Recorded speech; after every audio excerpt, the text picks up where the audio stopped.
The night he opened my bedroom door with a key, something in me never came back. Hi, my name's Beatrice Loring, but you can call me Bea. I'm 74 years old, living quietly in Santa Fe. For almost 6 decades, I never spoke about what happened when I was just 14, not to friends. Not to my mother, not even to myself. But then, a letter arrived from a woman named Maria. She called me by name. She said, "I think it happened to me too." In this story, you'll meet my mother, the one who chose love over truth. You'll meet Howard, the man she trusted, and I feared. And Maria, the unexpected echo of a childhood we both tried to survive. Before we begin, tell me, what time is it where you are? Where are you listening from? Drop a comment below. I'd love to know who's sharing this quiet moment with me. And if this story speaks to you, hit subscribe. There's more to come. The day I got the letter, I almost threw it away. It was sandwiched between a utility bill and a catalog I hadn't asked for. But something about the envelope, cream-colored thin, and with handwriting that curled gently like ivy, made me pause. I stood in the kitchen, sunlight slanting through the window onto the tile floor, warming the tops of my slippers. 74 years old, and I still felt a twinge of anticipation when mail came. Most days, it was nothing, just noise. But this letter was quiet. It looked like it came from someone who still believed writing by hand meant something. I sat down at the kitchen table, pushed aside my crossword, and opened the flap carefully, like it might tear if I breathed too hard. My fingers, a little stiff these days, trembled slightly as I unfolded the page. I noticed my name first, Beatrice Loring, written with almost too much care. Then came the words that would turn my morning sideways. Dear B, I hope you don't find this too forward. My name is Maria Kinley. I believe we may have known the same man. His name was Howard. I think something happened to me too. I stared at the sentence, not quite breathing. The heater kicked on behind me, filling the silence with a low hum. I don't remember everything clearly, but I know you were there before me. I found your name in one of my mother's old journals. I hope you can help me understand. I pressed the letter against the table to steady my hands. My mug of tea, untouched, had gone cold. Outside, cottonwood leaves flickered in the wind, pale gold and thinning. A neighbor's Chile Ristras swayed gently from a porch hook. Life went on as if no one else could hear what had just shaken loose inside my bones. Howard. That name hadn't crossed my lips in over half a century. I'd buried it beneath decades of Sunday mornings of grocery lists of "I'm fines" and "no thank yous." I had buried it so deep that even I thought maybe it had all been imagined. Maybe I'd exaggerated, misread, made it up to explain away the way my mother looked at me, like I was the crack in her mirror. But now this stranger, this Maria, had written to me with the same tremor I had once carried. I stood up, slowly walked to the sink, and splashed cold water on my face. My reflection in the window pane met me, lined, still familiar. I'd grown into the kind of woman no one would suspect had ever known a thing about fear. But the letter reminded me I had known too much. Back at the table, I picked up the envelope again, just to hold it. Just to be sure it was real. My name. Her words. I think something happened to me too. I whispered. I swore I'd never speak of him again. My voice didn't sound like mine. It was older, yes. But there was something else, something soft and shaken. I walked to the bedroom. The house was quiet as always. A ticking clock, a passing car, nothing else. I knelt beside my bed joints, aching just enough to remind me I wasn't the girl in the story anymore. I pulled out the wooden box. I hadn't opened it in decades, but I still knew the feel of the latch without looking. Inside, yellowed newspaper clippings, a Greyhound bus ticket from 1966, and one black and white photo. My mother Maggie wearing her Sunday dress. And beside her, Howard. Broad smile, hand on her waist. His eyes pointed at the camera, but I knew they had once turned toward me. I held the photo, the edges curled and soft with time, and for the first time in many years, I did not look away. It was the summer Mom stopped calling me Pumpkin and started calling Howard Honey. I remember the heat came early that year. June clung to everything like a damp dish towel, sticky and close even before noon. Our little rental house in Silver Hollow had a warped screen door that slammed every time you let it go, and a backyard with more weeds than grass. But the sunflowers grew wild near the fence line, and the hose water smelled like metal and earth. I had just turned 14, old enough to be ignored, and too young to matter. I spent most afternoons sprawled on a lawn chair with a library book in one hand and a glass of lemonade in the other. Too much sugar, not enough lemon, but it was cold and mine. That's when Howard came. I didn't know his name at first. I just knew that Mom Maggie started putting on lipstick before going to the grocery store. She'd hum Patsy Cline while curling her hair. She made potato salad in the morning so it would have time to set, even when no one was visiting. Then one Sunday afternoon, she came home with a man. "B," she called the screen door flapping behind her. "Come meet someone." I dragged my feet into the kitchen where the fan was spinning slow and lazy. And there he was, tall, tan, wearing a shirt 2 shades too crisp for a man his age. He had a carpenter's hands, but movie star teeth. "This is Howard Kinley," Mom said, smiling wider than I'd seen in months. "He works with Roy's construction team. He helped build the new library wing." Howard stepped forward, extending a hand I didn't know whether to shake or not. Before I could decide, he chuckled and reached for my shoulder instead, tousling my hair like I was still 9. "Well, now look at this one," he said. "Smart baby, aren't you bet? You read more than your teachers do." I blinked at him, I guess. He laughed again, deep and easy, and gave my shoulder a final pat before turning to Mom. "You didn't tell me your daughter was so sharp." Mom blushed, like a teenager. "She gets that from her father," she said quickly, then changed the subject to lemonade. We all sat outside under the shade of our one sad apricot tree. Howard took his shoes off like he belonged there and talked about places he'd traveled, people he knew. He laughed at his own jokes, and Mom laughed too loud, too long. I remember watching her. She sat up straighter. Her legs were crossed just so. She offered him seconds before he asked. When he complimented her potato salad, she waved it off like it was nothing, but her smile gave her away. Dinner that evening was canned green beans, pan-fried pork chops, and Howard's stories. He told me I had serious eyes for someone so young. I looked down at my plate and moved the beans around with my fork. His gaze lingered too long. Not touching, just watching. Like he was trying to see if I noticed. I noticed. Later that night, long after Mom had gone to bed, I lay in the dark with the window cracked open. The air was thick and still. Then I heard it, a slow, tuneless whistle. Not from the radio, from outside. It moved past my window, paused, then faded. I sat up, heart thudding.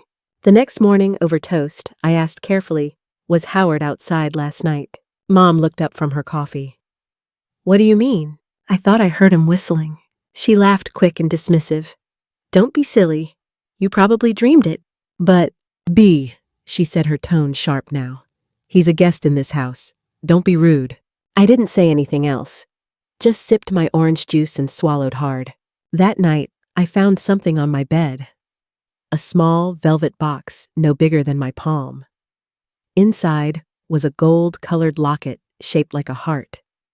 Cheap, probably, but shiny. On top of the box, a folded note in handwriting I already knew. "Just something pretty for a pretty girl? H." I stared at it for a long time before sliding it into my drawer beneath a stack of socks I never wore. The floor creaked outside my room. I held my breath. Then nothing. Just silence and a screen door far off slamming softly shut. He started showing up even when Mom wasn't home. It began with little things. I'd walk through the front door after school expecting silence and the usual note from Mom at Winn-Dixie. Heat up the stew, and instead, I'd find Howard sitting at our kitchen table sipping coffee like he paid rent. "You're home early, smart baby," he'd say, flashing that same smile that once made my mother rearrange her blouse. I'd nod, drop my backpack quietly, and disappear into my room.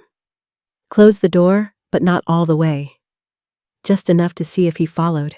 One Wednesday, in late August, the clouds had gathered all morning fat and low, like they were waiting for the bell to ring.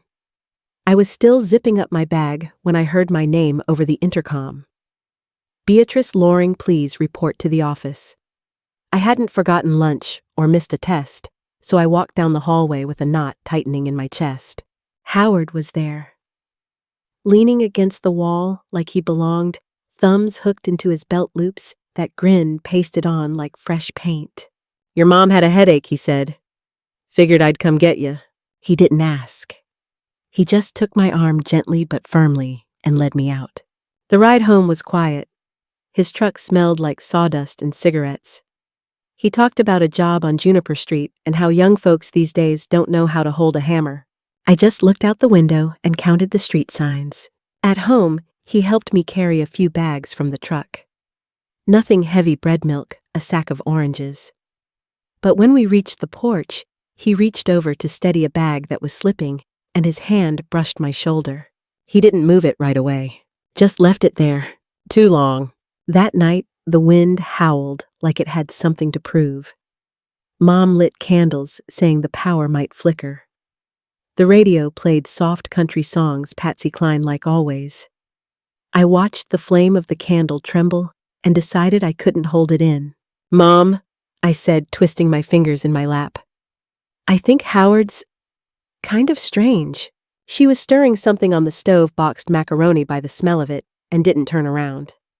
"Strange how? I don't know. He looks at me funny sometimes." She turned then, slowly. Her eyes narrowed like I'd insulted her new wallpaper. "Are you jealous that I'm happy for once?" I blinked. "What?" I said. She repeated, sharper now.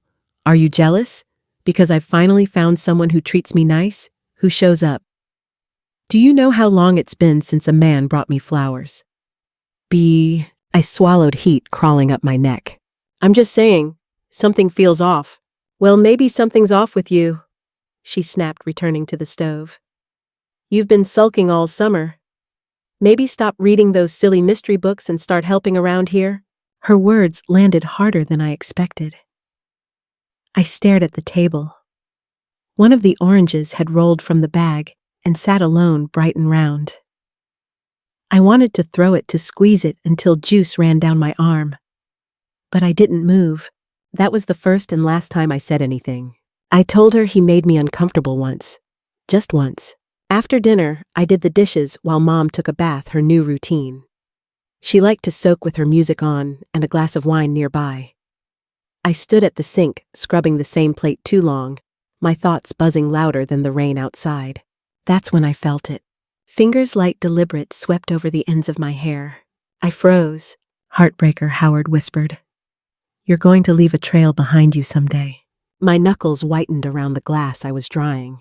I said nothing, did nothing, just watched the storm through the window and counted the seconds between lightning and thunder. He left the room whistling something low and tuneless.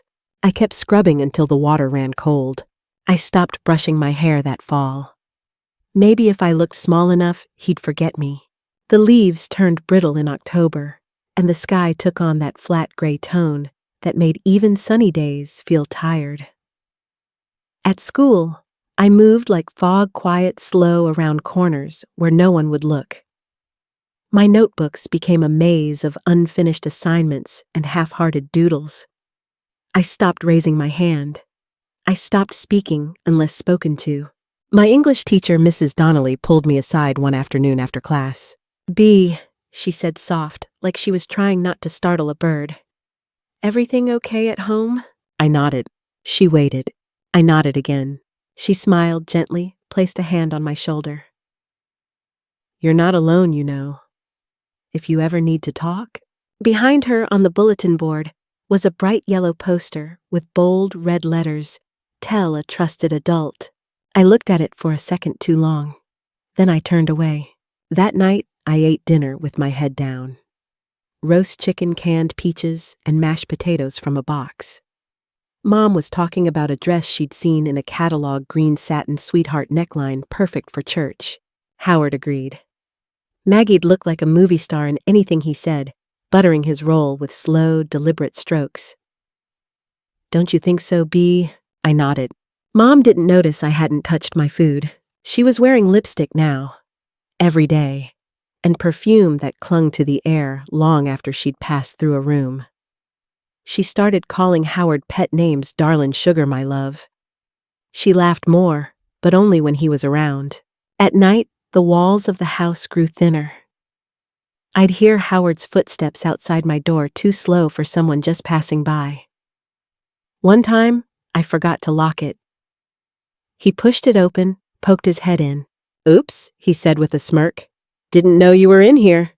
I sat on the edge of my bed, holding my breath. He stepped back. "Your lamp's flickering," he added. "Should fix that for you sometime." I didn't answer. The next day, Mom left early for the salon. She wanted to feel fresh, she said, like a woman again. I stayed home from school with a fake stomach ache and curled under my blanket. Around 10, I heard the floor creak. I knew that sound now. I could tell the difference between my mother's hurried heels and Howard's slow boots. A knock. "You decent?" he asked. I didn't respond. The knob turned anyway. He stepped in holding a screwdriver. "Just checking on that lamp," he said. Flickering again. I stared at the ceiling. He crouched beside the desk, jiggled the switch, unscrewed the bulb like he knew what he was doing. "You know," he said, "when I was your age, we didn't even have lamps this nice." I didn't say anything. He reached behind the desk. His arm brushed my leg. He didn't move away. My body stiffened.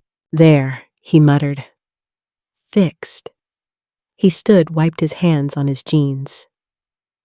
"You're growing up fast, smart, baby." He touched my hair, just a strand of finger's width. Then he left. I stayed still for minutes after the door closed, heart pounding so loud I thought it might shake the floor. Mom came home humming. She showed off her nails looked cranberry red and made soup from a can. She didn't notice I barely ate again. Later that night, I curled up under my blanket with my back to the door. I didn't cry. I didn't speak. I barely blinked. Outside the window, the first snow of the season began to fall light and slow, like even the sky was too tired to fight. By the time I turned 15, silence had become my second skin. It stretched over me like an extra layer, thinner than skin, but tougher than armor. It muted my footsteps, smothered my voice, and kept me safe. Or so I thought. Silence was the only thing no one could twist into something ugly. That winter in Silver Hollow was cruel. The wind cut sideways through the trees, shaking the bare branches against our windows, like they were knocking to come in. At school, the heat barely worked, and I started wearing 2 sweaters layered over each other, both gray. I didn't wear colors anymore. I didn't want to catch anyone's eye. I found ways to stay at school longer. The library closed at 5, and I would stretch every minute I could pretending to study. Mrs. Penny, the librarian, never asked many questions. She was in her 60s, soft-spoken always, with a cardigan draped over her shoulders and a teacup in hand. "Still reading Steinbeck?" she asked one Thursday as I tucked East of Eden into my backpack. I nodded. She smiled faintly. "You like stories about people holding everything in until it breaks." I shrugged. "They feel real." She tilted her head, but didn't press. Just handed me a wrapped peppermint from the jar near her desk. "Keep warm on your way home, sweetheart." I would walk slowly, even if it meant frozen fingers. I memorized cracks in the sidewalk, old telephone poles, the spot where a fence was missing a slat. I always felt safer under streetlights than beneath my own roof. At home, things were changing, but only for the worse. Howard no longer waited for Mom to be around before making his presence known. He walked through rooms like he owned them, He hummed while shaving. Left the bathroom door open. He'd touch the small of my back accidentally when passing me the salt, or lean over just a little too close when checking my math homework. I started wearing looser clothes, oversized coats, long socks. I stopped brushing my hair again, let it fall into my eyes so I wouldn't have to look at anyone too long. "Why don't you try being pretty once in a while?" Mom asked over dinner one night, watching me poke at my peas. I didn't answer. She rolled her eyes. "You're moody like your father." That man couldn't hold a conversation without scowling either. Howard chuckled softly beside her. "Some girls go through a silent phase. She'll come out of it." I flinched at the word phase, like this was just a chapter of bad manners. They were planning Christmas like we were a normal family. Lights around the window, a tree from the corner lot. Mom bought new red placemats and hung a wreath on the door. She played carols on the radio while humming through the house in her slippers, her lipstick now a deeper shade of red cranberry frost, she called it. I said nothing. The silence stretched even through the holidays. The turkey was overcooked and dry. The canned cranberry jelly wobbled on the plate. I chewed slowly without taste. Howard carved like he was hosting a cooking show, smiling through each slice, announcing the perfect cut, while Mom giggled beside him. When he handed me my plate, he brushed my fingers and said, "Merry Christmas, sweetheart." I wanted to drop the dish, but my hands held steady. Too steady. That night, I did laundry while Mom wrapped last-minute gifts in the next room. Howard had left his coat on the couch, one pocket slightly open. I wasn't looking for anything, but the corner of folded paper caught my eye. I shouldn't have, but I did. It was an article clipped from a parenting magazine. The headline read, "Raising Obedient Teens, the Power of Consistent Authority." There were lines underlined in pen, "Establish your presence in the home. Confidence in correction creates long-term respect." I stared at the paper until the words blurred. Then I folded it back exactly as it had been and shoved it into the pocket. Upstairs, I closed my bedroom door and locked it. I had started locking it every night now. Not because I thought it would keep me safe, but because it was the only door in the house I could control. I climbed into bed fully dressed and pulled the blanket to my chin. The lights from the Christmas tree downstairs cast flickering colors onto the hallway wall, red, green, like a warning. Then the knock. 3 soft taps. My breath caught. "Your mother's out." Howard's voice came low, almost friendly. "Let's talk just us." I said nothing. After a few seconds, the doorknob rattled. But the lock held. Silence again. Then footsteps retreating. I didn't move until the lights downstairs went dark. And even then, I kept my coat on. They say trauma has no sound, but I remember the sound of the doorknob turning. It was spring 1964. The kind of spring where the nights still bit at your toes, and the air outside smelled like damp soil and lilac. Our house always felt colder than it should have, like warmth wasn't something the walls knew how to hold. That night, thunder was stalking the sky. Not loud yet, just distant, like a warning clearing its throat. I had gone to bed early. I'd made a habit of pretending to be asleep before the lights even dimmed downstairs. It made me feel less visible, like the darkness might tuck me in tighter than my mother ever did. I'd locked my door as always. I listened to the familiar sounds, Maggie's radio in the kitchen playing old love songs, her slippered feet shuffling the clink of dishes, and then silence, then footsteps, then the metallic clink. My stomach turned. I heard it clearly. Howard's voice whispering something low, followed by the soft drag of something against the lock. And then the click. Not the usual trying the knob kind. This one was smoother. Intentional. He had a key. The door opened slowly, casting a line of dim hallway light across the room. I shut my eyes, but not tight, just enough to make it look convincing. My heartbeat pounded in my throat. He stepped in quiet as always. "You're special, you know that," he whispered. The air moved when he leaned closer. I didn't move. I couldn't. My arms felt made of stone. My breathing was shallow. I remember focusing on the wall on the little crack near the ceiling that looked like the shape of a bird in flight.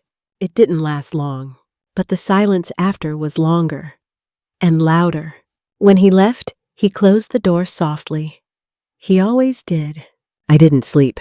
I watched the shadow of the tree branches scrape across my ceiling until dawn. The next morning, the sun came out like nothing had happened. Like it hadn't stormed. Like the air hadn't changed. Maggie was in the kitchen making waffles, wearing her favorite robe, humming a tune I didn't recognize. The smell of batter and cheap maple syrup filled the air. She looked up when I walked in, eyes puffy but cheerful. "Morning, sleepyhead," she said. "You're just in time." I sat down, my body slow distant. "You okay?" she asked. "You look pale." I opened my mouth, but no words came. I just nodded. She slid a plate in front of me. "Eat. You need something sweet in your system." I stared at the waffles. The syrup formed tiny rivers between the squares. I picked up a fork, but didn't lift it. Howard walked in whistling.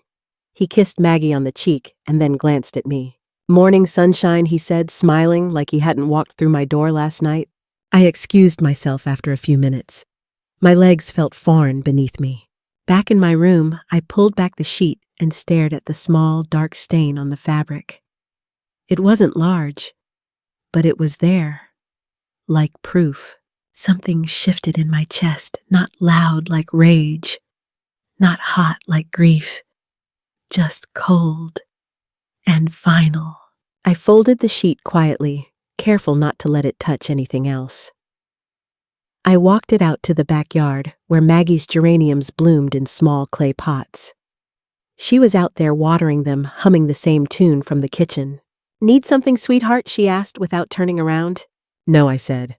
"Just cold." She nodded and kept humming. I went to the far side of the yard near the shed. I placed the sheet inside an old rusted tin barrel, lit a match, and dropped it in. The fire caught fast. It smelled like old soap fabric softener, and something else, something iron-like and final. I stood there until it was gone. Until nothing remained but ash and curling smoke. That evening, we had meatloaf. Maggie added peas this time, said it made it look fancier. I nodded, spooned the peas into a corner of my plate, and didn't touch them. After dinner, as I dried the dishes, Howard came up behind me.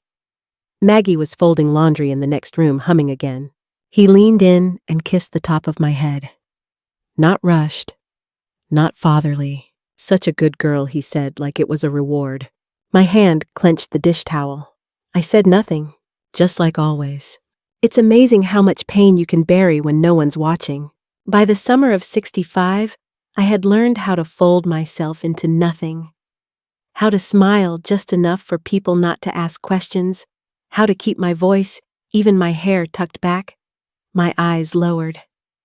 If I moved quietly, maybe the world would forget I was here. Maybe Howard would forget too. But I hadn't forgotten myself. Not completely. In the back of an old spiral notebook beneath English notes and fake math scribbles, I kept a list titled "Cities I Could Disappear To." It wasn't poetic. It wasn't meant to be. It was practical. Tucson, Flagstaff, Amarillo, Denver. Anywhere with a bus stop and enough sidewalks to blend into. I tore out maps from old phone books and memorized routes. I counted crumpled dollar bills I saved from lunch change and odd errands. In my dresser drawer under my winter socks, I kept a motel keychain I'd found on the side of the road. Room 112. I rubbed the plastic smooth with my thumb at night. It became a symbol. A place that didn't exist yet but would. At school, I still went through the motions. One teacher, Mrs. Coleman, returned my English paper with red ink scrawled along the margins. "This is full of fire, Beatrice.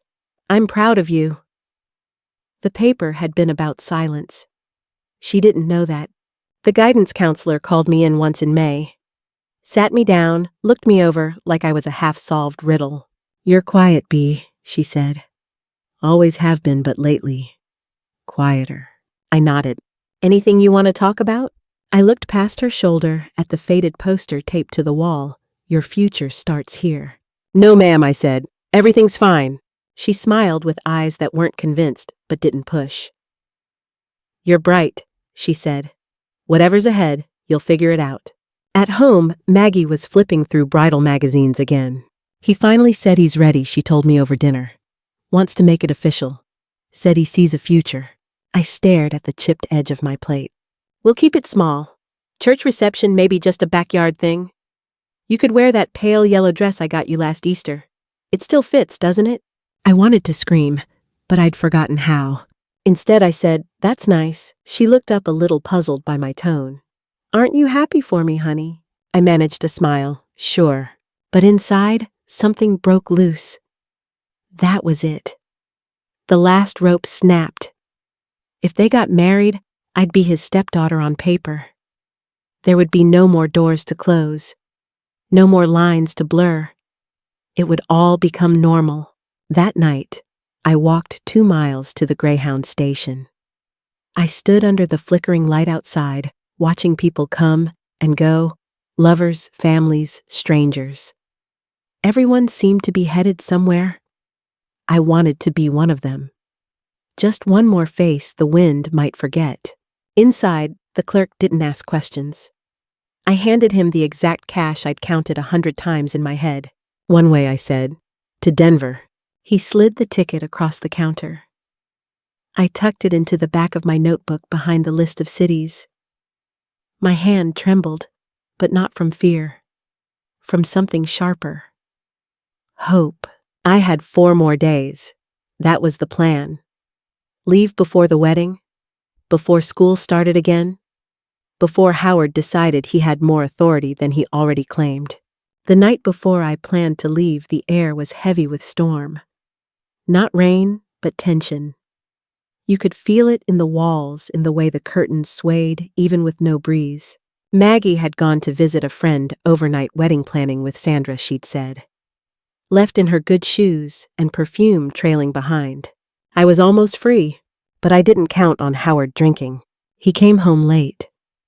The screen door slapped shut behind him. I heard bottles clink. I smelled the sharp bite of whiskey before I saw him. I locked my door like always, but this time he knocked, harder than usual. Open the door, B. I didn't move. I said, open it. Don't be rude. I sat on the floor, knees tucked to my chest, notebook in my lap. I pressed the bus ticket flat beneath my palm. There was silence for a beat. Then his voice low and dangerous. We need to talk. Just us. Your mother's not here, and I'm tired of pretending you don't give me those looks. My stomach turned. The doorknob twisted. Locked. He slammed his palm against the wood once, twice. Then nothing. Just the sound of his footsteps receding. Then the creak of the stairs as he made his way down. I didn't sleep. I held the keychain in one hand and the bus ticket in the other, and I waited for dawn. I didn't plan to scream. I thought I'd learned how to stay quiet forever. It had rained most of the afternoon. By nightfall, thunder rolled in long waves, low and tired. The kind that shook the windows but never quite broke them. Crickets chirped between the cracks of the storm, and the neighbor's old hound barked at every shadow. I was already in bed, fully clothed, door locked. My bus ticket was folded inside my Bible tucked beneath the mattress. Tomorrow. Just one more night. Then I heard him. The footsteps were different this time, unsteady thudding. Furniture scraped. A bottle clinked. He cursed once under his breath.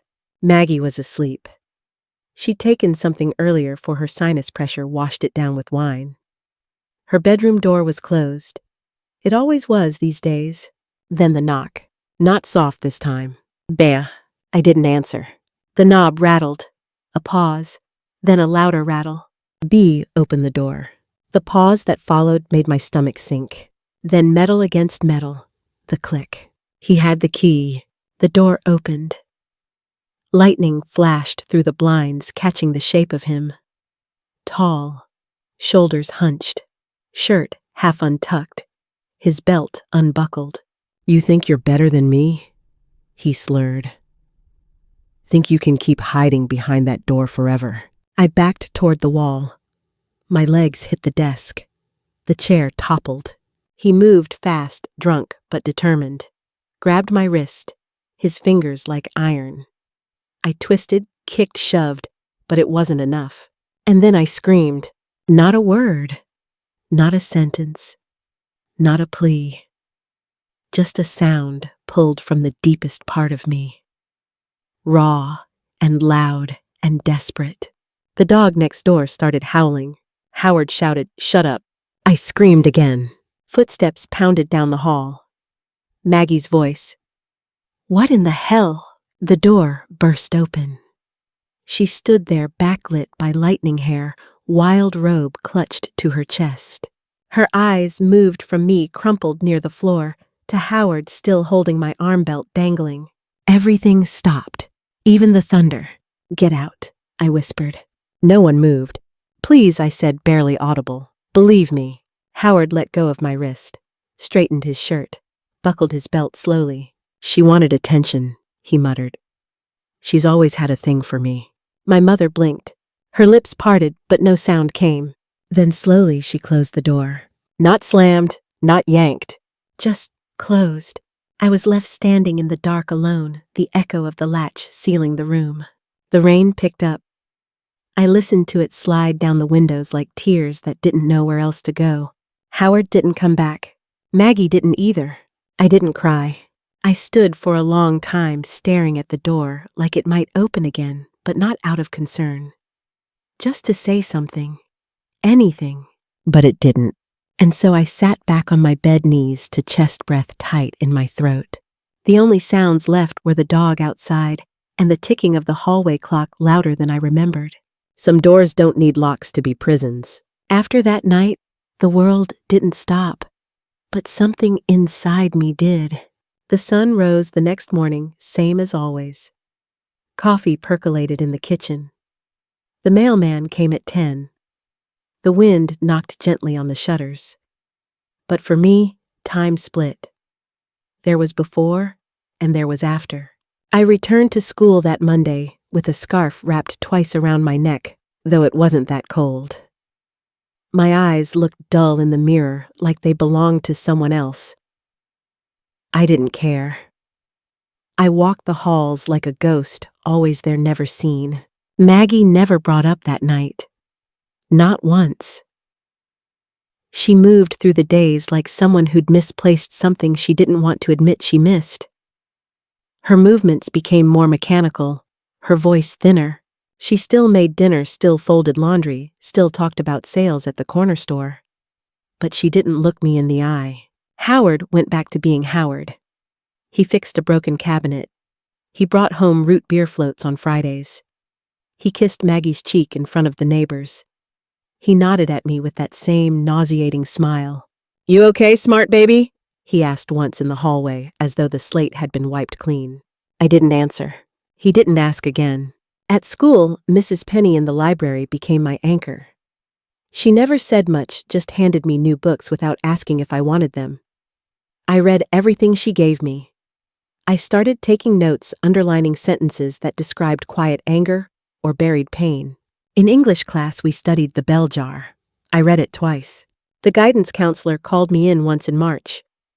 A different one this time, a man with neat handwriting and a stack of college pamphlets.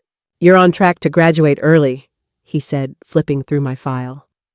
"Have you considered applying somewhere out of state, clean slate and all?" I looked up then for the first time in weeks. He handed me an application for a community college in Oregon. Mountains, rain, space to breathe, he said. I took it home and filled it out in pencil, erasing every smudge with the edge of my sweater. I used the school's return address. I sealed it with trembling hands. By spring, Maggie started planning a garden again. She talked about tomatoes, basil, sunflowers. "We could all use a fresh start," she said one afternoon. "Maybe things are finally turning around." I nodded. That night, I ate dinner in silence while Maggie chattered about Howard's promotion supervisor. Now can you believe it? And he carved the roast like a man proud of the life he'd built. No one asked me a thing. I chewed slowly, The meat tasted dry. The next morning, I opened the mailbox and saw the letter. Cream-colored envelope. My name in neat typed font. I didn't open it until I was alone sitting on the back steps, wine-tangling my hair. Congratulations. That one word felt like oxygen. I didn't cry. Instead, I folded the letter in half, then half again. I slid it into a plastic sandwich bag and tucked it inside my left shoe, the one I wore least often. Not under the bed, not in the drawer, inside my shoe. Howard never looked in shoes. Summer approached like a slow tide. I counted weeks in chalk marks hidden beneath my bed frame. I started setting aside little things, spare change, a toothbrush, a travel-size bottle of shampoo from a neighbor's donation box. Every day I moved through the motions. Howard kept smiling, Maggie kept humming, and I kept planning. No one noticed the girl at the table was already gone. No one waved goodbye. I didn't expect them to. The sky was still dark when I slipped on my shoes, the same ones I'd hidden the letter in. I had packed everything the night before. A small satchel with 3 shirts, 2 pairs of pants, a hairbrush, and the envelope with my name on it. I left behind the motel keychain. Not out of forgetfulness, but because I didn't need symbols anymore. I also left a photo on my pillow. It was of me and Maggie taken when I was 9. We were eating popsicles on the front steps. I was smiling big and toothy. She had her arm around me like she meant it. That girl didn't know how to be quiet yet. That woman hadn't stopped calling me pumpkin yet. The walk to the station was longer than I remembered. The air smelled like dust and honeysuckle. Every sound seemed louder, the crunch of my shoes, the rustle of trees, my breath in the silence. The Greyhound lot was nearly empty. The pavement still held the night's heat. The windows of the station glowed dim yellow. A man with a broom nodded at me as I passed. I sat on the 3rd bench from the door, heart thudding so loud, I thought it might echo off the vending machines. The smell of diesel and old popcorn clung to the air. So did fear, but not the kind of fear I'd been living with. This one was different, new, alive. The bus pulled in 10 minutes late. I stood quickly, afraid I'd change my mind if I stayed still too long. The driver took my ticket with a grunt, barely looked at me. That was fine. I didn't want to be seen. I chose a window seat halfway back, tucked my bag under my knees, held my breath as people filed in, none of them Howard, none of them Maggie. No one was coming after me. Not really.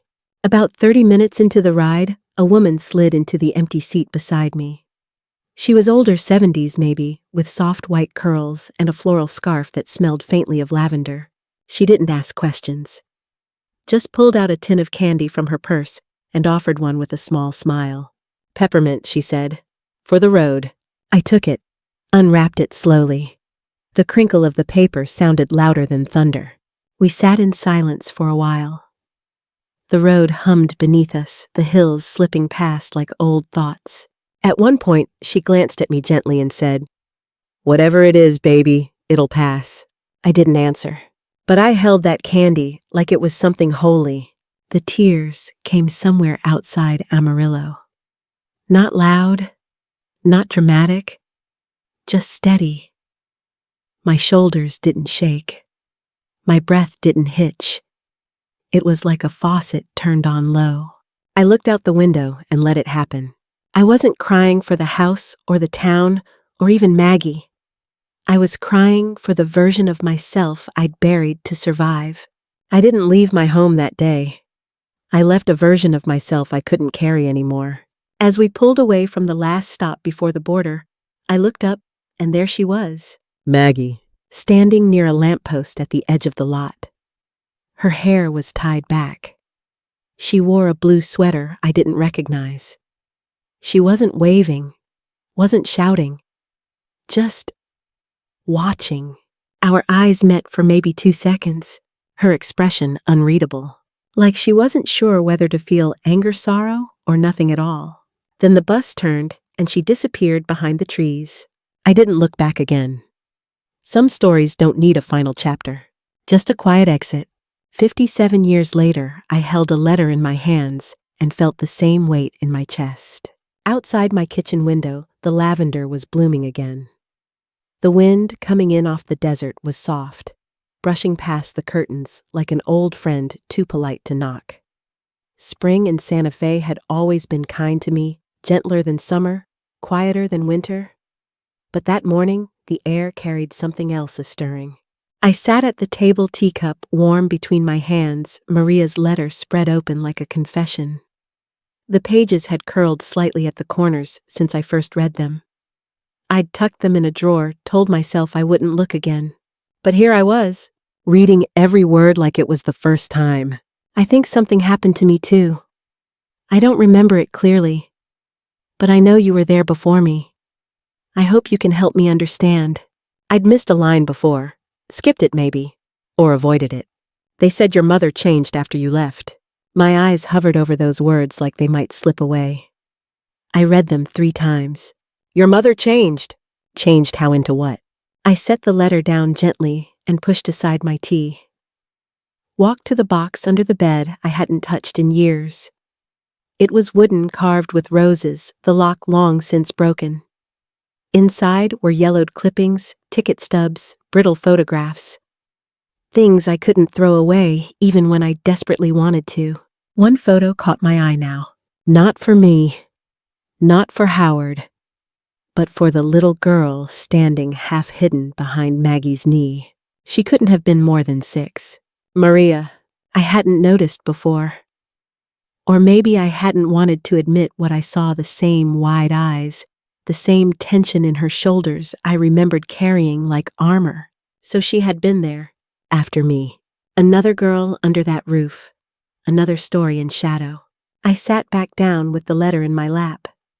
The house around me buzzed with old pipes and the ticking of the wall clock. A fly tapped lazily at the screen. The ghost of Howard still lingered sometimes, but it didn't grip me like it used to. His voice was just a faint echo now, not a threat. Still, I wondered how much of him lived on in Maria's memories, too shapeless but heavy. And Maggie? My hands curled slightly around the teacup. I hadn't spoken her name out loud in years. Had she really changed after I left? Or had she always been half asleep, waiting for someone else to give her a version of love she could survive in? I didn't know, but maybe Maria did.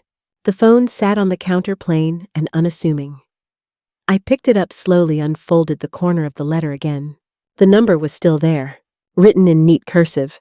No area code needed, it was local. I hesitated, then dialed. 1 ring, 2. Hello. The voice was soft, uncertain. I opened my mouth. Nothing came. Then, I cleared my throat. I think we should meet. A pause. Then a breath. Then okay? Outside, the lavender swayed in the breeze. And for the first time in decades, I felt something inside me shift. Not break, not ache, just shift. Like a window finally cracking open after a long, cold winter. She looked like someone I had once been before the silence. The cafe was quiet, tucked between a used bookstore and a pottery shop with bright turquoise planters out front.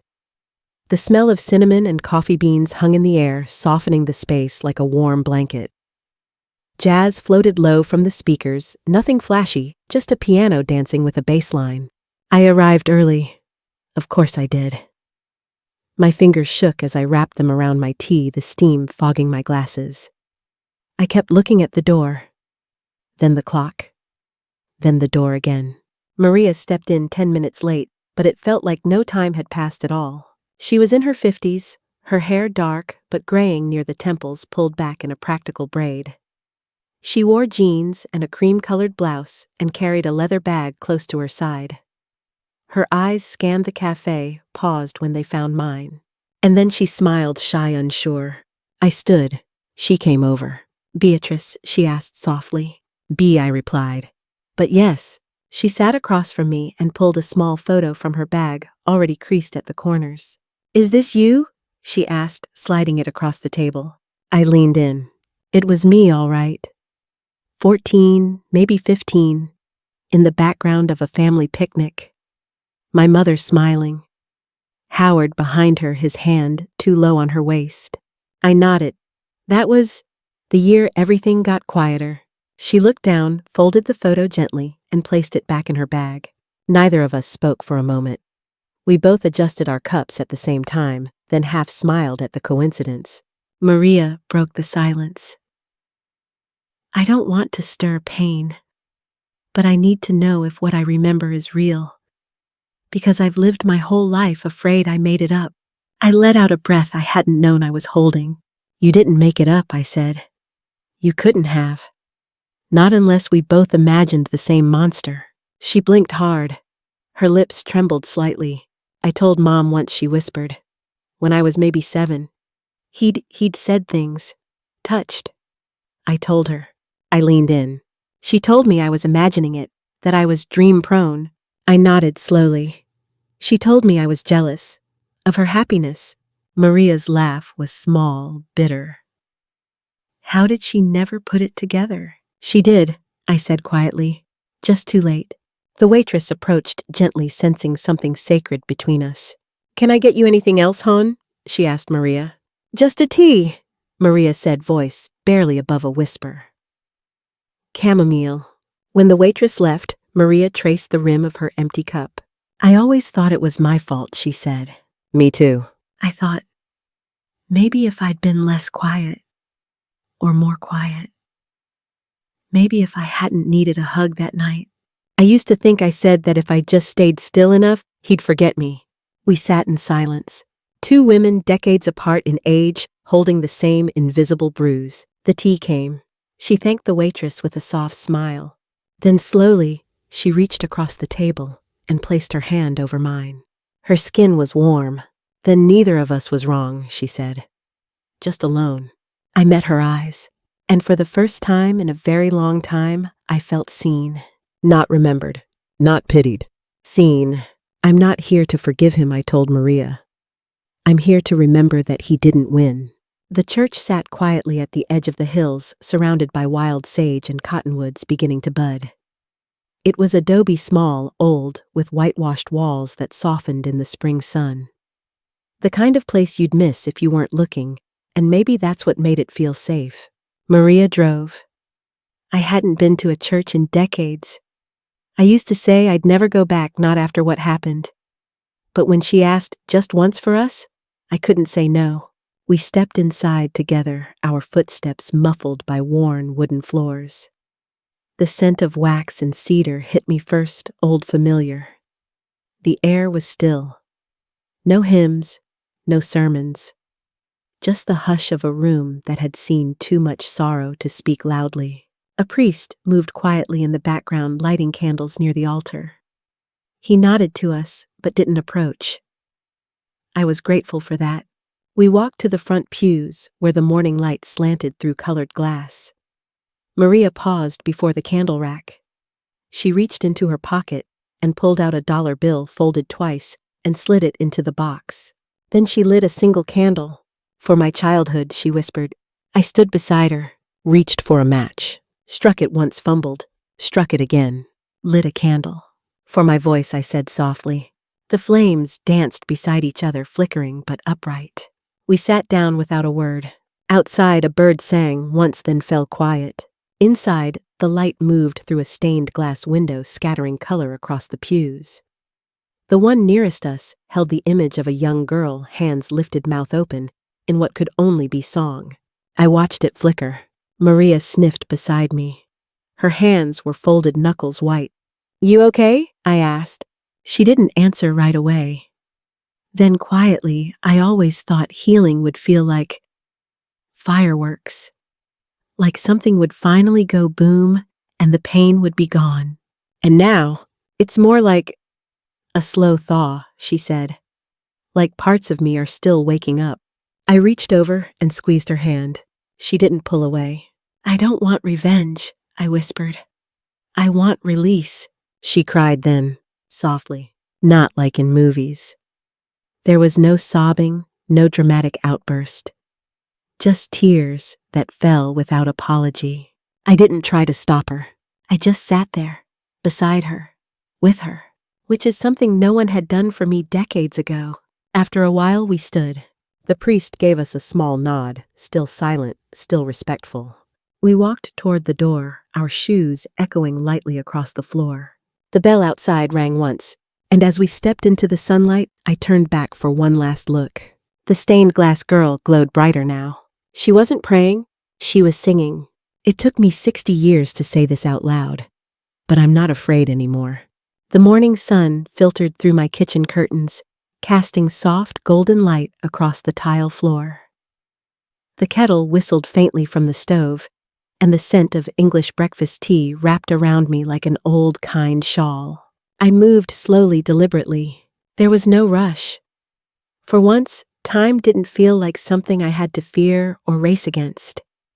It was just there, mine to fill. The small blue notebook where I'd written my script sat next to the laptop. Beside it, a plugged-in microphone blinking with a steady red light. The cursor on the screen pulsed patiently, waiting. My hands trembled slightly, not with fear, but something quieter. Anticipation. The good kind. I took a sip of tea, then placed the cup down gently and pressed record. Welcome, I began, to the first episode of She Believed Him, Not Me. My voice sounded strange at first, older, slower than the voice I remembered from my youth. But stronger too, like something had grown roots deep inside my chest. My name is Beatrice Loring. I'm 74 years old, and for the first time in my life, I'm going to tell the whole truth. I paused. Let the stillness settle. This isn't a story about revenge, or justice, or blame. It's a story about silence, about what happens when you're told not to speak, and about what happens when you finally do.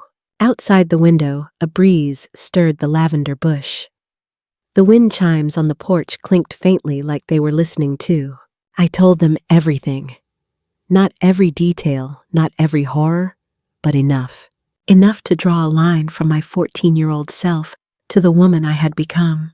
I spoke of the man who smiled with honeyed teeth, of the mother who loved the wrong person more than she trusted her daughter, of the night a door clicked open and never fully closed again. I spoke of Maria, of the silence she carried, of the photo she had shown me, of the words we had exchanged that stitched something broken between us. And when I was done, I ended with this. I'm not here to forgive him. I'm here to remember that he didn't win. Because I'm still here. And now, I'm speaking. I clicked stop, then saved the file, then uploaded it to a channel I'd made the night before, guided step by step by a YouTube tutorial and Maria's patience over the phone. The sun had risen higher by then, casting long stripes of light across the wooden floor.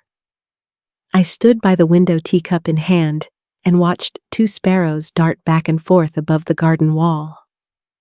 The world, it seemed, hadn't changed at all, but something in me had. The first comment arrived after 19 minutes. I've never told anyone what happened to me, but I believe you. Thank you. Then another. My daughter was never believed. I wish I could go back and do better. Then dozens more, from women with grandchildren, from men with regrets, from teenagers with pain still fresh on their skin. You said what I couldn't. He told me I was imagining it too. Your story is mine. Some only wrote 2 words. Me too. My hand went to my chest. I hadn't realized I'd been holding my breath. The blinking number beside the video count ticked up. Slowly, then steadily. I opened a text from Maria. You gave us all a voice. Then a minute later, you did it, B. I'm proud of you. I stared at those words for a long moment. I thought of the first time I saw her at that cafe holding a photo of me. I thought of the candle she lit for her childhood, of the hand she placed over mine. And I knew something now. This story wasn't just mine anymore.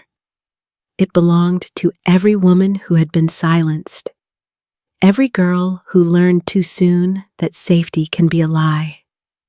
Every person waiting even still for someone to believe them. I opened the microphone again.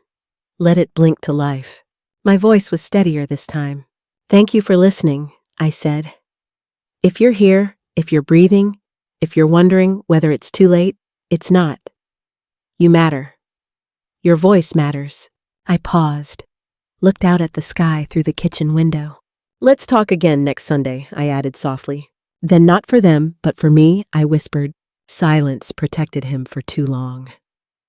But now, my voice belongs to me. When I look back now, it's not the pain I remember most, it's the silence. The way it wrapped around my voice like frost on a window year after year. But today, that frost has melted. My voice is no longer locked away. It belongs to me.